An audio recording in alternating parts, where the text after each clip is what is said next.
इस वक्त बड़ी खबर उत्तर प्रदेश से आ रही है। आजम खान के लिए एक और बुरी खबर है। बेटे अब्दुल्ला आजम के खिलाफ मुकदमा दर्ज किया गया है। जाली दस्तावेज की बुनियाद पर पासपोर्ट बनवाने का इल्जाम अब्दुल्ला आजम पर है, जो कि आजम खान के बेटे हैं। बीजेपी लीडर आकाश सक्सेना की शिकायत पर यह मुकदमा दर्ज किया गया है। कोतवाली सिविल लाइंस में मुकदमा दर्ज हुआ है।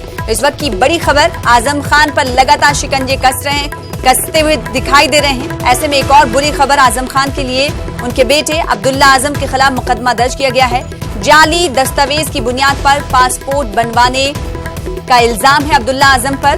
बीजेपी लीडर आकाश सक्सेना की शिकायत पर यह केस दर्ज हुआ है। कोतवाली सिविल लाइंस में मुकदमा दर्ज किया गया है। समाजवादी पार्टी के रुकने पार्लियामेंट हैं आजम खान, जिनके बेटे के खिलाफ मुकदमा दर्ज किया गया है। आपको बता दें कि इनके बेटे का नाम अब्दुल्ला आजम है। जाली दस्तावेज की बुनियाद पर पासपोर्ट बनवाने का इन पर इल्जाम है। स्वार टांडा से एमएलए हैं अब्दुल्ला आजम।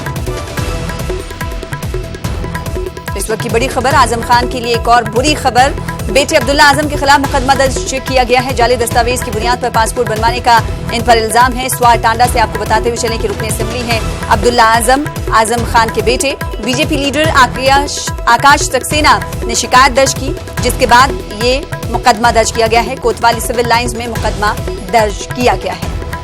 तो लगातार आजम खान के खिलाफ शिकंजा कसता हुआ दिखाई दे रहा है। हमने देखा कि जौहर यूनिवर्सिटी को लेकर लगातार उन पर कार्रवाई जारी है। कई जगह पर छापेमारी कार्रवाई भी जारी है। और गुज़िश्ता दिनों हमने देखा था कि रमा देवी को लेकर उन्होंने रिमार्क्स किया था काबिल एतराज, जिस पर उन्होंने माफी भी मांगी थी लोकसभा में। और एक बार फिर से आजम खान के लिए बुरी खबर है कि उनके बेटे अब्दुल्ला आजम, जो कि स्वार टांडा से रुकने असेंबली हैं, उनके खिलाफ मुकदमा दर्ज कर लिया गया है। जाली दस्तावेज की बुनियाद पर पासपोर्ट बनवाने का इल्जाम लगाया है बीजेपी लीडर आकाश सक्सेना ने।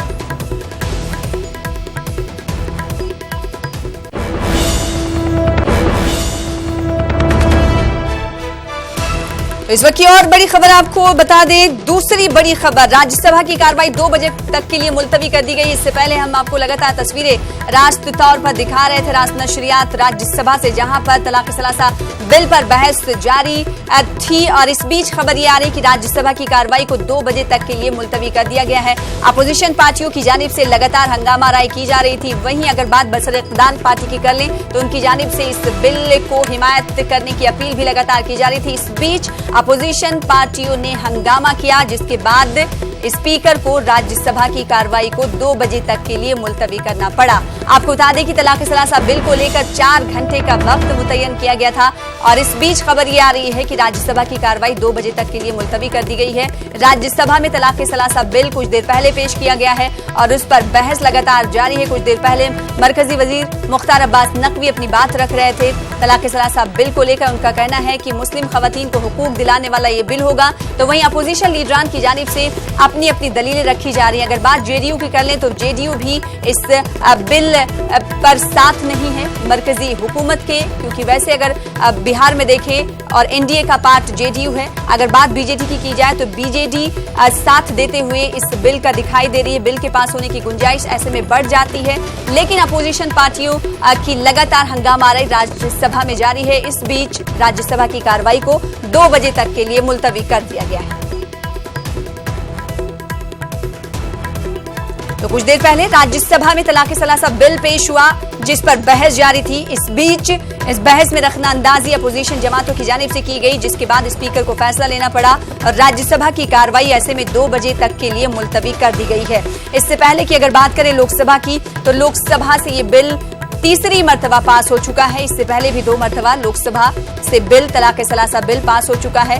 इस बार जब लोकसभा से ये बिल पास हुआ तो 303 अरकान ने इस बिल की हिमायत में वोट दिया, जबकि 82 अरकान ने इस बिल की मुखालिफत में वोट दिया। इस बीच राज्यसभा की कार्रवाई 2 बजे तक के लिए मुलतवी कर दी गई है।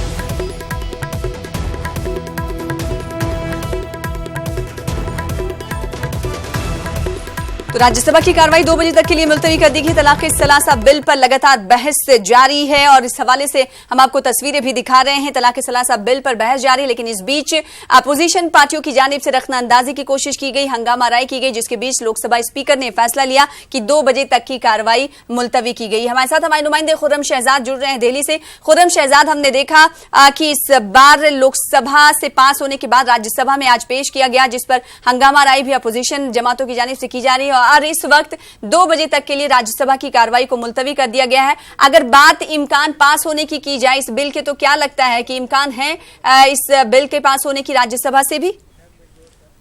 देखिए, सीधी बात यह है कि इम्कान अगर सीधे सीधे देखें कि जिस तरह से नंबर्स है तो वो सरकार के पास सीधे तौर पर नहीं है, क्योंकि सरकार के पास सिर्फ 113 का नंबर है। एनडीए की बात करें और उसमें जेडीयू ने साफ कर दिया है कि वो ट्रिपल तलाक बिल के हक में नहीं है, वो उसकी हिमायत नहीं करेगा। तो 6 उनके जो मेंबर पार्लियामेंट हैं वो और कम हो जाते हैं और घट करके ये तादाद जो है 107 के करीब रह जाती है, 107 के करीब रह जाती है। तो आप समझ सकते हैं कि सरकार के पास नंबर नहीं है। 245 जो मेंबर्स हैं वो राज्यसभा में है, तो 121 का जो है वो आंकड़ा चाहिए, जिसमें बीजेपी के पास 78 हैं और कांग्रेस के पास 48 हैं। और यूपीए की बात करें तो आप समझ सकते हैं कि उसमें जो टोटल मिलाकर के है वो 68 के करीब है। तो एक तरफ 113 है, एक तरफ 68 है। तो अब जो सीधी बात ये है, तो वो जो कहना चाहिए जो पेच है वो नॉन यूपीए जो पार्टियां हैं और जो है बीजेपी के खिलाफ काम करती है, यानी कि इस बिल के खिलाफ जो खड़ी हुई हैं उनकी तादाद 42 है और उन्हीं पर जो है सबसे ज़्यादा नज़र रहेगी, जैसे कि बीजेडी है, वाईएसआर है, टीएसआर है। तो ये सारी पार्टियां हैं, तो ये सीधे तौर पर इस बिल के खिलाफ खड़ी हुई हैं और इन्हीं पर नज़र रहेगी कि आखिर क्या करेंगे, इनका क्या पहलू होगा। अगर ये वॉकआउट कर जाते हैं दौरान इसके बजाय कि वो वोटिंग करें जी, तो सरकार के लिए अक्सरियत साबित करना आसान हो सकता है। सिर्फ ये तरीका या तो वॉकआउट कर जाए या फिर वो सरकार के बिल का यहाँ पर ये बताना भी जरूरी है। कुछ देर पहले हमने देखा खुर्रम शहजाद, जेडीयू के एक कद्दावर लीडर वशिष्ठ नारायण अपनी बात रख रहे थे। उन्होंने कहा कि अपनी बात के साथ ही वो इस सदन का बहिष्कार कर रहे हैं, यानी जेडीयू का तो पक्ष सामने आ गया, मौक़िफ़ सामने आ गया, उन्होंने इस सदन का बहिष्कार किया, वॉकआउट किया है। हाँ बिल्कुल, जेडीयू ने पहले भी साफ तौर पर कहा था कि वो मुखालफत करेंगे और एक तरह से क्योंकि यूपीए का वो पार्ट है, एनडीए का पार्ट है, माफ़ कीजिएगा, तो सीधे तौर पर सरकार के खिलाफ वो वोटिंग में नहीं जा रहे हैं, बल्कि वो इस पूरे मामले से कहीं ना कहीं जो है वो बचना चाहते हैं और इसलिए वो उन्होंने वॉकआउट किया है। वॉकआउट का मतलब ये है कि अब नंबर जो 121 का था वो कम होकर के 116 के करीब रह जाएगा, यानी कि अब 116 हासिल करना होगा। लेकिन उधर आप देखेंगे जो 113 का नंबर है वो सिर्फ 107 हो जाता है। तो अब क्या बीजेडी जो क्या सरकार की हिमायत करेगी इस मामले को लेकर के? क्या वाईएसआर और टीएसआर जो अभी तक इस मामले में मुखालफत करती रही हैं, क्या वो पार्टियां इसकी मुखालफत करेंगी या फिर वो हिमायत करेंगी? ये सबसे ज़्यादा दांव उन्हीं पर रहने वाला है, क्योंकि कांग्रेस ने अभी जिस तरह से रवैया साफ सामने आया है, उसने साफ कर दिया है कि वो सिलेक्ट कमेटी को भेजना चाहते हैं और क्रिमिनलाइजेशन जो है बिल में वो उसको जो है मना कर रहे हैं। यानी कि आप समझ सकते हैं कि इम्कान है भी और नहीं भी जी। इम्कान सिर्फ इसी सूरत में है, या तो वाईएसआर और टीसीआर की जो पार्टियां हैं जो नॉन एनडीए जो बीजेपी के खिलाफ है, बीजेडी और टीएसआर वाईएसआर के जो 6 टीएसआर के जो मेंबर पार्लियामेंट है, बीजेपी के 7 मेंबर पार्लियामेंट है और वाईएसआर के 2 मेंबर पार्लियामेंट है। इसी के साथ जो नेशनल डेमोक्रेटिक फ्रंट है उसके भी एक मेंबर पार्लियामेंट है। लेकिन अभी तक इन्होंने सीधे तौर पर हिमायत क्योंकि नहीं दी है, तो नहीं कह सकते कि सीधे तौर पर ये बिल पास होते हुए दिखाई दे रहा है। अगर ये लोग वॉकआउट करते हैं या फिर सरकार के हक में वोटिंग करते हैं तभी ये बिल पास हो सकता है, इसके अलावा बिल के पास होने की कोई और सूरत नहीं है। लेकिन सरकार जिस तरह से इस बिल को लेकर आई है, तो इससे ऐसा लगता है कि सरकार ने कहीं ना कहीं किसी हद तक जो है इस नंबर का जुगाड़ करने की जरूर कोशिश की होगी। लेकिन पूरे मामले पर नजर बनाकर रखना होगा, देखना होगा कि ये जो पार्टियां हैं जो 42 के करीब जो है नॉन एनडीए और नॉन यूपीए जो पार्टियां हैं, आखिर उनका क्या रुख होगा। तो ये एक अहम सवाल होगा कि उनका किस तरह से मौक़िफ़ रहता है और वो क्या करती हैं पार्लियामेंट से। बीजेडी बीजू जनता दल का जिक्र किया आपने। इससे पहले हमने देखा कि सरकार को बीजू जनता दल का साथ मिला खुर्रम शहजाद। तो ऐसे में क्या ये इम्कान लगाया जाए या फिर ऐसी उम्मीदें लगाई जा सकती हैं कि जिस तरह से जेडीयू ने ऐवान से वॉकआउट किया है वो वोटिंग में हिस्सा नहीं लेगी, तो क्या लगता है बीजू जनता दल भी वोटिंग में हिस्सा नहीं लेगी और समर्थन सरकार को देगी? ऐसे देखिए, वोटिंग में हिस्सा नहीं लेना कहीं ना कहीं सरकार का सीधे तौर पर हिमायत है और समर्थन है, क्योंकि जो आंकड़ा है अक्सरियत का वो कम हो जाता है। तो अगर 7 बीजेडी के जो मेंबर पार्लियामेंट हैं वो भी वॉकआउट करते हैं तो सरकार काफ़ी हद तक जो है वो आंकड़े के पास पहुंचेगी। तो सरकार को उम्मीद ये होगी कि बीजू जनता दल वो इस मामले में सरकार की हिमायत करे, वॉकआउट ना करे। लेकिन क्योंकि एनडीए का पार्ट है ये पार्टियां और कहना चाहिए तो इस पर सरकार की नज़र है। नॉन एनडीए का पार्ट है ये लोग। अभी तक अगर सरकार की हिमायत करते हैं तो सरकार को इससे काफ़ी फ़ायदा हो सकता है, लेकिन फिर भी 116 के करीब जो है वो नहीं पहुंच पाएंगे, फिर भी वो काफ़ी दूर रह जाएंगे। यानी 2-3 मेंबर पार्लियामेंट की उन्हें और ज़रूरत होगी और उसका जुगाड़ शायद सरकार को करना होगा। जी, तो ये बात तो नंबर गेम की रही है। अगर बात पूरी कार्रवाई की कर लें खुर्रम शहजाद, तो हम ये देख रहे हैं कि लगातार कार्रवाई चल रही है। इस बीच बरसरे इख्तिदार पार्टी अपनी बात रख रही है तो वहीं अपोजिशन पार्टियों की भी अपनी दलीलें हैं। इस बीच हमने देखा कि राज्यसभा को 2 बजे तक के लिए मुलतवी कर दिया गया है और 4 घंटे का वक्त मुतय्यन किया गया था बहस के लिए। ऐसे में क्या ये समझा जाए कि आज वोटिंग हो सकती है, इस पर वोटिंग का अमल जो है शुरू हो जाएगा, क्योंकि रखना अंदाजी तो बीच ही में हो गई, 2 बजे तक के लिए राज्यसभा मुलतवी हो चुकी है। देखिए, इस पर पूरी उम्मीद है कि शाम के वक्त वोटिंग हो जाएगी, क्योंकि और भी 1-2 बिल लगे हुए हैं जिस तरह से राज्यसभा में। तो सरकार वक्त जो स्पीकर हैं, डिप्टी स्पीकर हैं, वो वक्त कम कर सकते हैं जो मेंबरान पार्लियामेंट हैं उनके बोलने का। तो भले ही कार्रवाई मुलतवी हो गई हो, लेकिन इस बात का इम्कान काफ़ी ज़्यादा है कि आज इस पर जो है वोटिंग होगी और बहस भी ज़ोरदार देखने को मिलेगी। कई तरह के जो सवालात उठाए गए हैं वो लगातार उठाए जाते रहे हैं। खासतौर से बिल का जो क्रिमिनलाइजेशन है उसको लेकर सवाल उठाया गया है कि उठाए गए हैं, वो लगातार मेंबर पार्लियामेंट उठा रहे हैं। तो ये समझना चाहिए कि आज इम्कान इसी बात का है कि इस पर वोटिंग हो जाएगी। जी, जाहिर सी बात है, बिल को लेकर लोग जो है शक-ओ-शुबहात का इजहार कर रहे हैं, हमने देखा। लेकिन मुख्तार अब्बास नकवी के उस बात का भी जिक्र करना यहाँ पर जरूरी है जो कुछ देर पहले खुर्रम शहजाद वो करते हुए नजर आ रहे थे। उन्होंने मुस्लिम पर्सनल लॉ बोर्ड पर भी सवाल उठाया। उन्होंने कहा कि ये मुस्लिम पर्सनल लॉ बोर्ड उस वक्त बना हुआ था, अंग्रेजों की पॉलिसी पे अभी तक चलता हुआ आ रहा है मुस्लिम पर्सनल लॉ बोर्ड। देखिए, मुस्लिम पर्सनल लॉ बोर्ड ने साफ कर दिया है शुरू से ही कि वो सरकार के इस बिल के साथ नहीं है। पहली बात तो मुस्लिम पर्सनल लॉ बोर्ड ये कहता है कि इस बिल की ज़रूरत नहीं है, क्योंकि जो ट्रिपल तलाक है उसको अबॉलिश कर दिया है, यानी कि वो मान्य नहीं होगी, उनको माना नहीं जाएगा, यानी कि शादी का रिश्ता बरकरार रहेगा। लेकिन सरकार की दलील उस मामले में बहुत साफ है। भले ही सुप्रीम कोर्ट ने उसको अबॉलिश कर दिया है, लेकिन जो लोग गलत काम कर रहे हैं, और सरकार ने जो एक आंकड़ा देकर कहा, खासतौर से रविशंकर प्रसाद ने इस तरह का आंकड़ा दिया कि 435 मामले वो ऑर्डिनेंस लाने के बाद, जो पिछले दिनों ऑर्डिनेंस लाई थी सरकार, उसके बाद 2017 के बाद ये मामले सामने आए हैं। तो इसमें सख्त कानून जो है सरकार लाना चाहती है। लेकिन जो ज़्यादातर लोग हैं वो कई तरह के सवाल उठा रहे हैं कि किस हद तक लाया जा सकता है, क्योंकि हिंदू मैरिज एक्ट में भी इस तरह का हवाला दिया गया कि उसमें 1 साल की सज़ा है। तो इस तरह की एक दलील है कि इसमें ज़्यादा क्यों रखा गया है। लेकिन सरकार की तरफ से यह साफ है, क्योंकि ट्रिपल तलाक के वाक़यात नहीं रुक रहे हैं, लगातार हो रहे हैं, सामने आ रही हैं इस तरह की बातें। तो फिर इसलिए सरकार उसको रोकना चाहती है। लेकिन इसमें अहम सवाल यही है, कहीं किस तरह से इस कानून का कहीं मिसयूज़ ना हो, उसको लेकर के शायद हिज़्ब इख्तिलाफ है, उसको लेकर के वो ज़्यादा जो है तशवीश में है और वो चाहते हैं कि इसको जो है कहीं ना कहीं जो है सिविल रखा जाए। और एक बड़ा अहम सवाल है जो इस बिल में ख़ास तौर से है, वो ये है कि इसमें जो प्रोसेस रखा जाना चाहिए था बातचीत का, वो कहीं दूर से नज़र नहीं आता। और इसी के साथ साथ एक चीज़ और भी है जो कहीं ना कहीं इस बिल को जो है थोड़ा सा मशकूक बनाती है, वो ये है कि कितने दिनों में इस तरह के जो मुकदमे होंगे या इस तरह के जो मामला सामने आएंगे, उनका कितने दिनों में फैसला हो जाएगा। क्योंकि हमने और आपने ख़ास तौर से देखा है कि अदालतों में जब मामले चले जाते हैं तो काफ़ी लंबे वक्त तक चलते हैं। कई मरतबा ऐसा होता है कि सजा के बराबर जो मुलजिम होता है वो पहले ही गुजार चुका होता है और जब फैसला आता है तो उसको बरी कर दिया जाता है। तो इस सिमत में भी सरकार को देखना होगा और आज पूरी बहस होगी और उम्मीद की जानी चाहिए कि एक बिल आएगा तो एक बेहतर बिल आएगा और उस पर बेहतर सजेशन के साथ जो है वो मुल्क के सामने होगा। तो राज्यसभा की कार्रवाई 2 बजे तक के लिए मुलतवी कर दी गई है। 2 बजे के बाद फिर से इस पर तलाक सलासा बिल पर बहस होनी है और जब बहस हो रही थी उस वक्त अरकान पार्लियामेंट ने क्या कुछ कहा। खुर्रम, आपको रोकना चाहेंगे, तमाम अरकान पार्लियामेंट का रद्द-ए-अमल देख लेते हैं कि उन्होंने क्या कुछ आज राज्यसभा में कहा। इस मुल्क की खवातीनों के बारे में हम क्या कहें कि जजमेंट हो गया है लेकिन कार्रवाई नहीं हो रही है, इसलिए हम लॉ लाए हैं, because law is a deterrence. ये सवाल है इंसानियत का, इंसाफ का, मानवता का।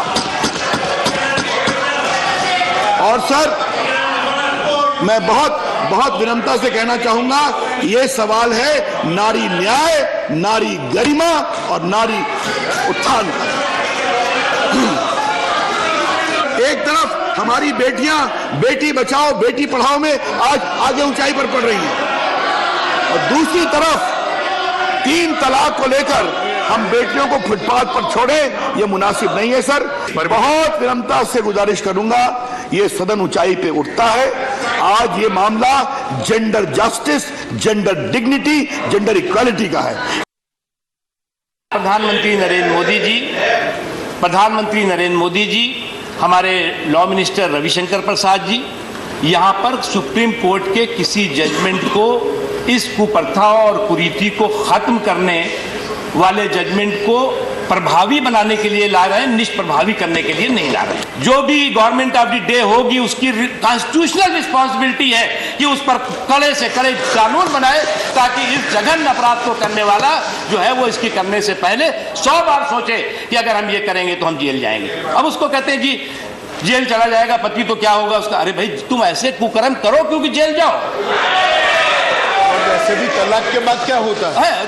और जब आप जो है उन महिलाओं को बेसहारा उनके साथ हैवानियत का काम करेंगे और उसके बाद कहेंगे आपके साथ इंसानियत का बर्ताव किया जाए। इसलिए ये सुधार से जुड़ा हुआ है।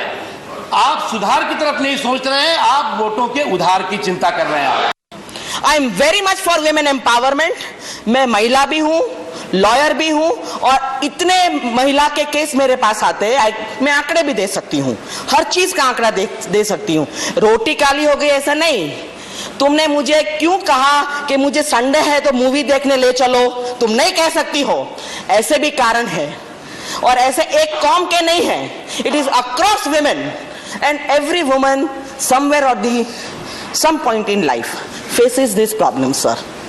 तो आप अगर ऐसा कहते हैं कि हमें इस बिल से वी आर एबॉलिशिंग ट्रिपल तलाक, तो वो तो सुप्रीम कोर्ट ने ऑलरेडी कर दिया है sir. You are an eminent lawyer, you are a law officer of this parliament here also, and with this kind of an esteemed practice and experience, how can you already bring a law for a law which is already struck down by the apex court? Why? How can you bring? It is not there at all now. It is illegal. How can you bring a law now and you can say that we are empowering Muslim women? Sir, you have also brought one discretionary factor, that not only the affected woman जिसको triple तलाक बोल दिया, तलाक तलाक तलाक, वो नहीं, उसका ब्लड रिलेटिव भी केस कर सकता है। How can you bring a stranger or an alien component in a family unit, जो एक हस्बैंड और वाइफ का खुद का एक स्मॉल लविंग फैमिली यूनिट है जिसमें बच्चे हैं, how can a third person intervene and go for a talaq matter in a magistrate's court? That is the first intervention where I would like the Honorable Minister to give me the logic, the reason to bring that particular word where it is a private matter between husband and wife, between two persons, which you are putting in a public space and making it absolutely violative of fundamental rights of a woman.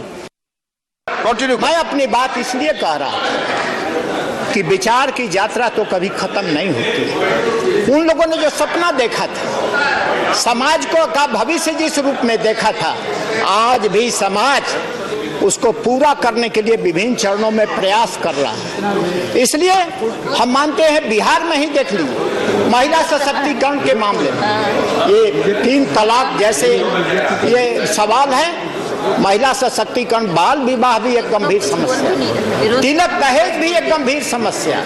ऐसी सामाजिक रूढ़ियां लंबे काल से चल रही हैं जो आज जड़ जमा चुकी हैं, और जब कोई चीजें प्रचलित जो व्यवस्था रहती है, जब जड़ जमा चुकी रहती हैं, तो उसको दूर करने में समय लगता है। लेकिन मैं इसके लिए मानता हूँ, इसके लिए बड़े अभियान की जरूरत है। और आज पंचायतों में महिलाओं को बड़े पैमाने पर आरक्षण दिया गया है, उसका असर तो दिखाई पड़ रहा है। और मैं मानता हूँ कि ये विधेयक जो है, ये सवाल है, लेकिन इस पर बड़े पैमाने पर जागरूकता फैलाने की जरूरत है, जागरूकता करने की जरूरत है। और इसलिए मैं मानता हूँ कि लोकतंत्र और महोदय, माननीय वशिष्ठ जी, इस सदन की बड़ी खासियत है, हम तो आते हैं विरोध करते हैं, हम समर्थन में बोलते हैं, लेकिन सबसे बड़ी खूबी तो मैं ये देखता हूँ, असहमति पर भी सहमत होकर के इस हाउस से निकलते हैं कि मैं आज असहमत हूँ, कल इस पर बहस होगी, फिर सहमत का प्रयास करने का प्रयास करूंगा। वजीर और कई अरकान पार्लियामेंट की जानिब से 3 तलाक को लेकर जो बहस की जा रही थी, उसमें अपनी अपनी बात रखी गई। हिज़्ब इख्तिलाफ की तरफ से भी अपनी बात रखी गई, और इस बीच राज्यसभा की कार्रवाई को 2 बजे तक के लिए मुलतवी कर दिया गया। हालांकि 4 घंटे का वक्त मुतय्यन किया गया था इस बिल पर बहस करने के लिए, और इस बीच राज्यसभा की कार्रवाई को मुलतवी करना पड़ा। तलाक सलासा बिल पर रविशंकर प्रसाद ने भी अपनी बात रखी, और मरकजी वजीर अक़लियती उमूर मुख्तार अब्बास नकवी ने भी अपनी बात रखी। जम्मू कश्मीर के गवर्नर सत्यपाल मलिक ने कहा है कि सरकारी अहकामात के नाम पर जो दस्तावेजात सोशल मीडिया पर गश्त कर रहे हैं वो फर्जी हैं। गवर्नर ने लोगों से अफवाहों पर ध्यान नहीं देने के लिए कहा है। श्रीनगर में मीडिया से बातचीत करते हुए सत्यपाल मलिक ने कहा कि रियासत में हालात मामूल पर हैं।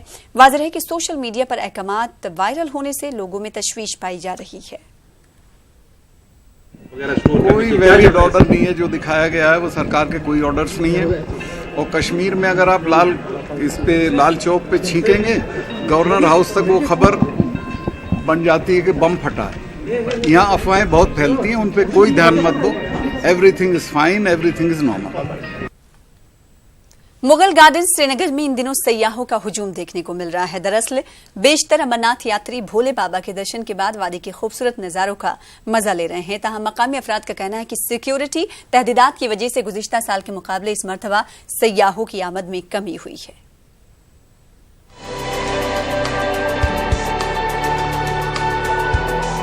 बम बम बोले के नारों के साथ रोजाना हजारों यात्री मुक़द्दस गुफा में बाबा अमरनाथ के दर्शन कर रहे हैं। इस मर्तबा अमरनाथ यात्रियों की रिकॉर्ड तादाद में आमद हुई है और मुल्क भर से यात्रियों के आने का सिलसिला जारी है। यात्रा मुकम्मल करने के बाद बेशतर यात्री वादी के दिलकश नजारों से महफूज हो रहे हैं। मुगल गार्डन्स श्रीनगर में इन दिनों खासा हुजूम देखने को मिल रहा है। यात्री बाग में सेल्फी लेने, तस्वीरें खिंचवाने के साथ साथ पानी में खेलते देखे जा सकते हैं। इन यात्रियों ने कहा कि यहाँ की सैर करके इन्हें बेहद खुशी हुई है। हम बाबा बर्फानी के दर्शन करने के लिए अमरनाथ आए थे। अमरनाथ दर्शन होने के बाद श्रीनगर में हमने मुगल गार्डन घूमने का सोचा, और यहाँ पर आने के बाद काफ़ी बहुत सुंदर गार्डन है। बहुत अच्छा लगा गार्डन घूमकर। हमें सारे यात्रियों को अगर श्रीनगर घूमने आते हैं तो बिल्कुल उनको मुगल गार्डन घूमने आना चाहिए। तो बहुत सुंदरता है, यहाँ के अलग अलग तरह के फूल हैं, फ्लावर हैं, बहुत प्यारे हैं। और मेन तो यहाँ पे वनस्पति है जो मैंने सुंदरता है, बहुत सुंदर है श्रीनगर वास्तव में। और मुगल गार्डन तो बहुत प्यारा है। वहाँ आके ऐसा लगा कि भाई हम स्वर्ग में आ गए हैं।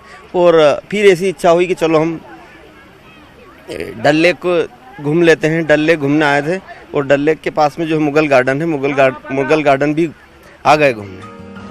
अमरनाथ यात्रा की वजह से मकामी लोगों का बिजनेस भी खूब चल रहा है। वादी कश्मीर में चाहे वो पुणे वाले हों या पालकी वाले या फिर होटल मालिकीन, सभी कसीर तादाद में यात्रियों की आमद से खुश हैं। मुगल गार्डन्स में फोटोग्राफर्स की भी अच्छी कमाई हो रही है। ताहम इनका कहना है कि इंतजामिया की जानिब से सिक्योरिटी की वजह से यात्रियों पर सफरी तहदीदात आयद करने से तजारती सरगर्मियों पर असर पड़ रहा है। मतलब हमारे लिए तो काम अच्छा रहता है इस मतलब अमरनाथ यात्रा स्टाइल, मगर बदकिस्मती से जो अभी इन्होंने नया स्टाइल निकाला है, जो जम्मू से यात्रा आता है डायरेक्ट मतलब बालतल से पहलगाम, तो हमारे लिए उसमें तो टूरिज्म बिल्कुल कम हो गया यात्रा में, क्योंकि इस वजह से क्योंकि डिस्टर्ब हो रहा है इस टाइम टूरिस्ट, क्योंकि वो जो हमारे इस साइड है डल लेक साइड है वो तो घूम नहीं पा सकते सर, इसलिए तो इसलिए हमारे रोजगार में थोड़ा सा कमी आ गया है। सयाहती सनत से जुड़े अफराद ने हुकूमत से अपील की है कि यात्रियों पर सफरी पाबंदियां कम की जाएं, ताकि वो वादी के मुख्तलिफ मकामात की सैर कर सकें और इससे सयाहती सरगर्मियों को मजीद फरोग हासिल होगा। न्यूज़ 18 उर्दू के लिए श्रीनगर से परवेज भट्ट की रिपोर्ट। फिलहाल इसी के साथ इस बुलेटिन में इतना ही, दीजिए इजाजत। आदाब।